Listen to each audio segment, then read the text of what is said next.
আসসালামু আলাইকুম আমন্ত্রণ নতুন ভিডিওতে দুইটা গল্প দিয়ে শুরু করছি আজকের ভিডিও কয়েক মাস আগে আমার Mi 11 Ultra এই ফোনটা হাত থেকে পড়ে যায় এমন ভাবে পড়ে ভাই ডিসপ্লে একেবারে শ্যাটার্ড হয়ে যায় সো গেলাম মোতালেব প্লাজায় ডিসপ্লে চেঞ্জ করার জন্য অনেক জায়গায় পাওয়া গেল না এক দুই জায়গায় পাওয়া গেছে তারা ফোনের ডিসপ্লের দাম চায় 40,000 টাকা গল্পটা মনে রাখেন হ্যাঁ এবার আরেকটা গল্প বলি 2021 সালের শুরুর দিকে গ্যাজেট অ্যান্ড গ্যাজেট থেকে আমাদের কাছে একটা ফ্ল্যাগশিপ ফোন পাঠায় যেটা Mi 11 ওই সময় ওই ফোনটার দাম ছিল 80 থেকে 85,000 টাকার মধ্যে 2024 সালের শেষ প্রান্তে এসে সেই একই ফোন সেই গ্যাজেট অ্যান্ড গ্যাজেট থেকে আমাদের স্টুডিওতে এসেছে এইবার এই ফোনের দাম হয়েছে মাত্র 23,000 টাকা ক্যান ইউ বিলিভ দিস একটা ফ্ল্যাগশিপ ফোন যার দাম 23,000 টাকা সো শুরুর গল্পটা কেন বললাম এই কারণে যে ভাই আমার Mi 11 Ultra এবং এই Mi 11 দুইটা ফোনের সেম টু সেম ডিসপ্লে মানে যে ডিসপ্লের দাম আমার কাছে 40,000 টাকা চাইছিল না যে ওই যে দুষ্টু লোকেরা আর কি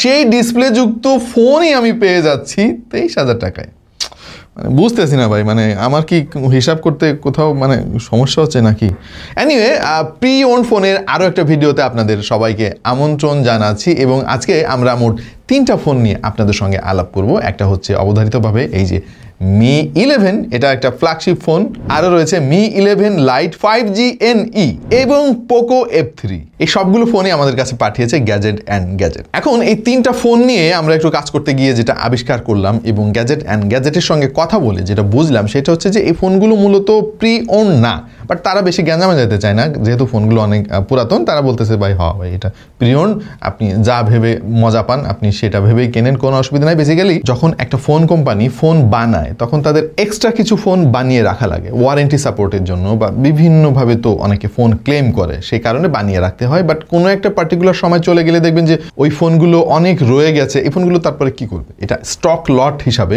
বিক্রি করে দেয় বেশিরভাগ ম্যানুফ্যাকচারাররা এবং আইফোনের ক্ষেত্রেও কিন্তু এমন হয় আমাদের দেশে কিন্তু এরকম প্রায় অনেক আইফোন অনেকে আনে বিভিন্ন সোর্স থেকে বাংলাদেশে আসে এবং এই ফোনগুলো বিক্রি হয় অনেক কম দামে আমরা আজকে যে 3টা ফোন নিয়ে আপনাদের সঙ্গে আলাপ করব এইগুলো ভাই আমার কাছে মনে হয় না যে এগুলো আগে কেউ ব্যবহার করেছে একেবারে মিন্ট কন্ডিশনে রয়েছে ইভেন ডিসপ্লের উপরে যে পলিটা রয়েছে সে পলিটাও এখনো খোলা হয় নাই এবং প্রত্যেকটা ফোনের পেছনে কিন্তু স্টিকারও ছিল একটা পুরাতন বা একটা প্রি ওন ফোন কেনার আগে কি বিষয় আপনি আসলে একটু গুরুত্ব দেন আমি যেটা করি আমি দেখি যে ওই ফোনটা কত পুরাতন ওইটা সফটওয়্যার কি এখনকার অ্যাপগুলো চালাইতে সক্ষম এবং ওই ফোনের কি কন্ডিশন রয়েছে এখন যেমন অনেক বেশি ডেন্ট আছে কিনা ডিসপ্লেতে কোনো স্পট আছে কিনা বা ব্যাটারি ব্যাকআপ ভালো কিনা ফোনের ওভারঅল পারফরমেন্স এখন কেমন দিচ্ছে ক্যামেরার পারফরমেন্স এখন কেমন দিচ্ছে এবং মোস্ট ইম্পর্টেন্টলি কোনো লিগাল ইস্যু আছে কিনা ধরেন আপনি খুশিতে একটা ফোন কিনে বাসায় পৌঁছাতে দেখলেন যে থানা থেকে পুলিশে ফোন করছে আপনাদের সো গ্যাজেট অ্যান্ড গ্যাজেট আমাদেরকে এনশিওর করেছে যে এই ধরনের কোনো ইস্যু এই ফোনে নাই চলুন আমরা প্রথমেই Mi 11 এই ফোনটা নিয়ে একটু আলাপ করি এই ফোনটা রিলিজ হয়েছিল 2021 সালের দিকে ব্যবহার করা হয়েছে স্ন্যাপড্রাগনের 5 ন্যানোমিটারের 888 5G প্রসেসরটা এই সেম প্রসেসর যুক্ত সেই সময়ের ফোন Mi 11 Ultra কিন্তু আমি এখন ব্যবহার করছি এবং এই ফোনটা এখনো টিপটপ কন্ডিশনে রয়েছে তো আমি 3 বছর ধরে ব্যবহার করার পরও এর পারফরমেন্স আমি এখন যেমনটা পাচ্ছি আসলে আমি কনফিডেন্সের সঙ্গে বলতে পারি যে এই ফোনটাতেও আপনারা সেরকম পারফরমেন্সই পাবেন এইটার ডিসপ্লে নিয়ে ভাই আসলে তেমন কিছু বলতে চাচ্ছি না সেরা একটা ডিসপ্লে অ্যামোলেড এই ডিসপ্লেটাতে 120 হার্জের সাপোর্টও রয়েছে সাইজ হচ্ছে 6.8 অন ইঞ্চি আর Xiaomi ফোনে আসলে এখনো পর্যন্ত ওইভাবে গ্রিন লাইনের যে একটা আতঙ্ক ওইটা এখনো পর্যন্ত আমরা আসলে দেখি নাই ভবিষ্যতে কি হবে সেটা অবশ্য বলা যাচ্ছে না পুরাতন ফোন হলে আসলে আমি যে জিনিসটা একটু টেনশন করি সেটা হচ্ছে যে অ্যান্ড্রয়েড ভার্সন কত এবং সর্বোচ্চ কত ভার্সনে আপডেট আসবে এইটাও আমার সেই টেনশনটা ছিল বাট টেনশন করতে আপডেট চলে আসছে আপডেট দিলাম অ্যান্ড্রয়েড 14 চলে আসছে এবং সেই সঙ্গে হাইপার ওএস এর কিন্তু আপডেট এখানে চলে আসছে আশা করা যাচ্ছে অ্যান্ড্রয়েড 15 পর্যন্ত আপডেট এই ফোনে পাওয়া যাবে এই ফোনে রয়েছে 4600 mAh এর ব্যাটারি 55 ওয়াটের ফাস্ট চার্জিং সাপোর্ট পাবেন এবং এতে রয়েছে 50 ওয়াটের ওয়্যারলেস চার্জিং মানে আমাদের কাছে আজকে যে 3টা ফোন আছে তার মধ্যে এই একটা ফোনেই ওয়্যারলেস চার্জিং সাপোর্ট করে ফোনের ক্যামেরাতেও আমরা তেমন কোনো ফ্ল দেখতে পাই নাই 108 মেগাপিক্সেলের মেইন সেন্সর রয়েছে সাথে পাবেন 13 মেগাপিক্সেলের একটা আলট্রা ওয়াইড শুটার 5 মেগাপিক্সেলের ম্যাক্রো শুটার আর সামনে রয়েছে 20 মেগাপিক্সেলের সেলফি ক্যামেরা আমরা এই ফোনটার অ্যান্ড্রয়েড টেস্ট করে দেখেছি স্কোর এসেছে 5,49,051 সিঙ্গেল করে গিগবেঞ্চে স্কোর এসেছে 1,526 আর মাল্টি করে 3,606 আমরা টুকটাক গেমিং করেও দেখেছি এই ফোনে এবং আসলে কমপ্লেন করার কোনো সুযোগ নাই এটা দিয়ে ধুমায়া গেমিং করতে পারবেন জাস্ট ব্যাটারি ব্যাকআপে অবশ্য এখনকার দিনের ফোনের সঙ্গে এই ফোনটা সামান্য একটু পিছিয়ে থাকবে 8GB এই ফোনটাতে রয়েছে 256GB ইন্টারনাল স্টোরেজ এবং এই স্টোরেজ কিন্তু UFS 3.1 1 ভেরিয়েন্টের মি 11 এর ইন ডিসপ্লে ফিঙ্গারপ্রিন্ট সেন্সরটা আমরা ট্রাই করে দেখেছি এবং যথেষ্ট ভালো কাজ করেছে। সো যারা একেবারে কম খরচে ফ্ল্যাগশিপ ফোনের স্বাদ নিতে চান তাদের জন্য মি 11 একটা ভালো চয়েস হতে পারে, অন্তত আমার অভিজ্ঞতা সেটাই বলছে। ও বাই দ্য ওয়ে, এই ফ্ল্যাগশিপ ফোন নিয়ে আলাপ করতে করতে আমরা ফ্ল্যাগশিপ ড্রেস নিয়ে আলাপ করতে ভুলে গেছি। Big shout out to Fabrilife. এরকম জোস হুডি এবং ফুলাথা টি শার্ট থেকে শুরু করে যদি জ্যাকেট আপনারা রিজনেবল প্রাইসে পেতে চান, খুবই ভালো কোয়ালিটি প্রোডাক্ট, তাহলে ফ্যাব্রি লাইফ হতে পারে আপনার অন্যতম সেরা একটা গন্তব্য। এবং যদি ইনস্ট্যান্টলি 10% ডিসকাউন্ট আপনারা পেতে চান তাহলে আমাদের লিঙ্ক ফলো করতে পারেন, ডিসক্রিপশনে আমরা লিঙ্ক দিয়ে দিচ্ছি। এই শীতে দারুণ দারুণ পোশাকের জন্য ফ্যাব্রি লাইফ আপনাদের জন্য ওয়েট করছে। Go check it out. এইবার আলাপ করে ফেলি মি 11 লাইট 5G NE এই ফোনটা নিয়ে। Xiaomi সব থেকে পাতলা ফোনগুলোর মধ্যে একটা হচ্ছে মি 11 লাইট সিরিজটা। এই ফোনে 8GB র্যামের সঙ্গে পেয়ে যাবেন 128GB ইন্টারনাল স্টোরেজ এবং গ্যাজেটে এই ফোনটা পাওয়া যাচ্ছে 18,500 টাকায়। এটা 2021-এর প্রায় শেষ দিকে রিলিজ হয়েছিল, আমাদের দেশে এসেছিল 2022-এ। সো সেই হিসাব করলে এই ফোনটা যে অনেক বেশি পুরাতন সেটা কিন্তু না। আরেকটা জিনিস খেয়াল করে দেখেন, এই যে সফটওয়্যারের যে এভলিউশন, গত কয়েক বছর ধরে দেখতেছি যে অ্যান্ড্রয়েডের নতুন ভার্সন আসে, মাইনর কয়েকটা চেঞ্জেস আসে, মানে হিউজ একটা রেভলিউশনারি তেমন কোনো চেঞ্জেস কিন্তু আমরা এখনও দেখতে পাচ্ছি না। সুতরাং এই যে ফ্ল্যাগশিপ ফোনগুলো নিয়ে আমরা আলাপ করতেছি, 2-3 বছরে আমার মনে হয় না যে তেমন কোনো চেঞ্জেস হয়েছে বা এমন কিছু হয় নাই যে আপনি এই ফোনটা এই সময় এসে ব্যবহার করতে পারবেন না। সো সেই হিসাবে আমি বলবো যে 6 ন্যানোমিটারের স্ন্যাপড্রাগনের যে 778 চিপসেটটা এখানে ব্যবহার করা হয়েছে সেটা এই সময় এসে কিন্তু যথেষ্ট ভালো পারফর্ম করতে পারে, স্পেশালি আপনি যদি দামের কথা চিন্তা করেন। বাই দ্য ওয়ে, এই ফোনে কিন্তু অ্যান্ড্রয়েড 14-এর আপডেট চলে এসেছে, সেই সঙ্গে HyperOS এর আপডেটও আমি পেয়ে গিয়েছি। এই ফোনেও কিন্তু দারুণ একটা ডিসপ্লে ব্যবহার করা হয়েছে, 6.55 ইঞ্চির সঙ্গে 90Hz রিফ্রেশ রেটও রয়েছে। ফোনের কন্ডিশন ভাই একেবারে মিন্ট কন্ডিশন, যেটা শুরুতে বলছিলাম যে এই ফোনটা এর আগে কখনো ব্যবহার করা হয়েছে বলে আমাদের কাছে মনে হয় নাই। এই ফোনের কন্ডিশন কি বোঝানোর জন্য একটা এক্সাম্পলই যথেষ্ট। আমার কাছে মনে হচ্ছে এটা মাত্র বক্স থেকে খোলা হলো। হ্যাঁ, ডিজাইনটা একটু পুরাতন লাগতে পারে অনেকের কাছে, তবে যখন এত কম দামে এত চমৎকার একটা ফোন আপনি পেয়ে যাবেন তখন এই জিনিসটা ইগনোর করা যেতেই পারে। এই ফোনে 4250 mAh এর ব্যাটারি রয়েছে, 33 ওয়াটের ফাস্ট চার্জিং সাপোর্ট পাবেন। আমি অবশ্য একটা জিনিস মিস করেছি এই ফোনে, যেটা শুরুতেও করেছিলাম, সেটা হলো অ্যামোলেড ডিসপ্লে হওয়ার পরেও কিন্তু এখানে সাইড মাউন্টেড ফিঙ্গারপ্রিন্ট সেন্সরটা ব্যবহার করা হয়েছে। এটা ইন ডিসপ্লে হলে আরো ভালো হতো। ফোনের দাম বিবেচনায় এটার পারফরমেন্স নিয়ে আসলে কমপ্লেন করার কোনো সুযোগ নাই।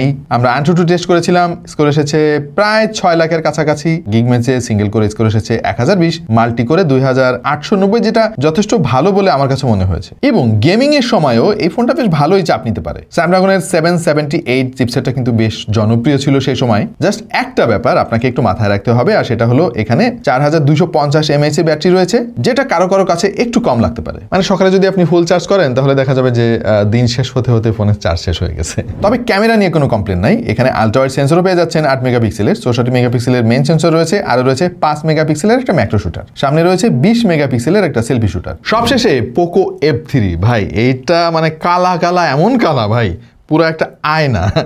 এনিওয়ে, এই ডিজাইনটা আপনি এইভাবে ভিডিওতে দেখে বুঝবেন না, আপনাকে খালি চোখে দেখতে হবে।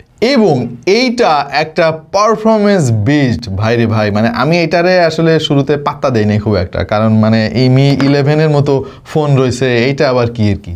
বাট আমরা টেস্ট ফেস্ট করে যেটা দেখলাম সেটা চলেন দেখে আসি একটু। এই চারটার দিকে খেয়াল করে দেখেন ভাই, মানে এই ফ্ল্যাগশিপ ফোনকেও কিন্তু পেছনে ফেলেছে পোকো F3। AnTuTu-তে স্কোর এসেছে প্রায় 8 লাখের কাছাকাছি। গিগবেঞ্চে সিঙ্গেল করে স্কোর এসেছে 1146, মাল্টি করে 3388। কিন্তু চিপসেট এতে ব্যবহার করা হয়েছে স্ন্যাপড্রাগনের 870, যেটা 7 ন্যানোমিটারের একটা চিপসেট। 8888 জাস্ট আগের একটা চিপসেট আর কি, সেমি ফ্ল্যাগশিপ একটা চিপসেট, বাট পারফরমেন্স বলতেছে আবার ভিন্ন কথা। এনিওয়ে, এই ফোনটা কিন্তু 2021-এর অন্যতম জনপ্রিয় একটা ফোন ছিল, যেটা এই মুহূর্তে গ্যাজেটে পাওয়া যাবে মাত্র 18,000 টাকায়। 8GB র্যামের সঙ্গে পেয়ে যাবেন 128GB ইন্টারনাল স্টোরেজ। আপাতত অ্যান্ড্রয়েড 13-এর আপডেট আমরা পেয়েছি এতে, সেই সঙ্গে HyperOS-ও চলে এসেছে। তবে আশা করা যাচ্ছে এখানে অ্যান্ড্রয়েড 14, ইভেন 15-এরও আপডেট চলে আসবে। এই ফোনেও ফ্ল্যাগশিপ একটা ডিসপ্লে ব্যবহার করা হয়েছে, 6.67 ইঞ্চির অ্যামোলেড প্যানেল ব্যবহার করেছে তারা। আর এই ফোনের কন্ডিশন নিয়েও সেই একই কথা বলতে হচ্ছে, আমাদের কাছে কোনোভাবে মনে হচ্ছে না যে এই ফোনটা এর আগে কেউ ব্যবহার করেছে। ইনফ্যাক্ট এগুলো সবই স্টক লট প্রোডাক্ট। এই 3টা ফোনের মধ্যে ভাই পোকো F3-র পারফরমেন্সই সবচাইতে বেটার মনে হলো আমাদের কাছে। আমরা বেশ কয়েকটা গেম ট্রাই করেছি এই ফোনে এবং আমাদেরকে হতাশ করে না এটা পারফরমেন্স। তবে হ্যাঁ, ব্যাটারি ব্যাকআপ নিয়ে কারো কারোর জন্য একটু ইস্যু হতে পারে, কারণ এটা কিন্তু এখনকার স্ট্যান্ডার্ডের চাইতে একটু কম ব্যাকআপ পাবেন। 4520 mAh এর ব্যাটারি রয়েছে এতে, সে সঙ্গে রয়েছে 33 ওয়াটের fast charging support. Main sensor 48 মেগাপিক্সেলের এর ক্যামেরার, সে সঙ্গে আলট্রা ওয়াইড সেন্সর পেয়ে যাচ্ছেন, 5 মেগাপিক্সেলের একটা ম্যাক্রো শুটারও রয়েছে এবং সামনে রয়েছে 20 মেগাপিক্সেলের একটা সেলফি শুটার। আমরা 3টা ফোন দিয়ে কিন্তু প্রচুর ছবি তুলেছি, যেগুলো স্ক্রিনে আপনারা এই মুহূর্তে দেখতে পাচ্ছেন। প্রত্যেকটা ফোনের ক্যামেরায় কিন্তু আপনি ফ্ল্যাগশিপ ফিল পাবেন। ছবির কোয়ালিটি যথেষ্ট ভালো ভাই। এই দামের একটা ফোনের কাছ থেকে এর চাইতে ভালো কোয়ালিটির ছবি কি আশা করা সম্ভব? আমরা বিভিন্ন লাইটিং কন্ডিশনে এই ফোন দিয়ে ছবি তুলেছি এবং ভালো আউটপুট পেয়েছি। অলরাইট, আমরা মোট 3টা ফোন নিয়ে আজকে আলাপ করলাম। আমার মনে হয় আপনার প্রয়োজন ভেদে এর মধ্যে থেকে কোনো না কোনো একটা ফোন আপনার অনেক পছন্দ হয়ে যাবে। যদি আমাকে পিক করতে বলা হয়, ভাই আমি Mi 11 আলট্রা ব্যবহার করি, তো আমার কাছে এখনও কেন জানি মনে হচ্ছে যে Mi 11টাকে আমার সেকেন্ডারি ফোন হিসেবে রেখে দিই আমি। এত ভালো লাগছে। হ্যাঁ, এটার স্কোর একটু কম আছে, বাট স্টিল এটা একটা ফ্ল্যাগশিপ ফোন ভাই, মানে ট্রু ফ্ল্যাগশিপ কিলার না, এ নিজেই ফ্ল্যাগশিপ ভাই। সো এই হচ্ছে আমাদের আজকের ভিডিও। এরকম প্রি ওন ফোনের ভিডিও কি আপনারা আরও দেখতে চান? এবং আমাদের এই প্রি ওন ফোনের ভিডিওতে আরও কি বিষয় নিয়ে আমাদের কথা বলা উচিত বলে আপনার কাছে মনে হয়? আমাদেরকে একটু বুদ্ধি দিন আর কি, আমরা সেভাবে আমাদের সামনের ভিডিওগুলো সাজাবো। আর এই 3টা ফোনই কিন্তু পাওয়া যাবে গ্যাজেট অ্যান্ড গ্যাজেটে। ঢাকার বসুন্ধরা সিটিতে, যমুনা ফিউচার পার্কে, ইভেন মিরপুরেও কিন্তু তাদের আউটলেট রয়েছে। আমি ডিসক্রিপশনে তাদের ডিটেলস দিয়ে দিচ্ছি। যাদের এই ফোনগুলো দরকার এখনই ফোন করে ফেলেন ভাই, আমার মনে হয় না যে এগুলো বেশি দিন থাকবে। আপাতত ক্যামেরার সামনে থেকে আমি ওয়াহিদ এবং ক্যামেরার পেছন থেকে মানিক, হুমায়ুন এবং ইমাম আপনাদের সবার কাছ থেকে বিদায় নিচ্ছি। দেখা হয়ে যাবে অন্য কোনো ভিডিওতে ভিন্ন কোনো বিষয় নিয়ে। সেই পর্যন্ত সবাই ভালো থাকুন, সুস্থ থাকুন আর দেখতে থাকুন টেক টু দ্য পয়েন্ট।